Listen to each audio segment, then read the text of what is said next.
we are reacting a weak acid with a strong base, sodium hydroxide. We're going to represent the strong base as hydroxide ion, and the weak acid is going to be represented as HCN because that's how it primarily exists, as an undissociated compound.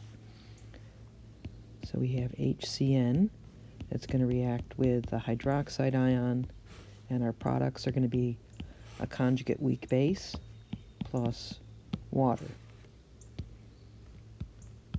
Our BCA table is going to show that we have 5 millimoles of HCN initially with 5 millimoles of hydroxide ion.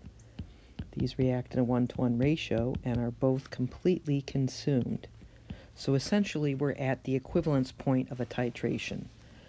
In the process, however, we have produced 5 millimoles of this conjugate weak base. So to determine the pH of the solution, we're going to have to do a weak base calculation. The relevant balanced chemical equation is that we have the weak base, the cyanide ion, reacting with water in an equilibrium situation, producing HCN and hydroxide ion. If we actually wanted to calculate a numerical value for the pH, we would first test our approximation, i.e. is 1,000 times Kb less than the initial concentration of the cyanide ion.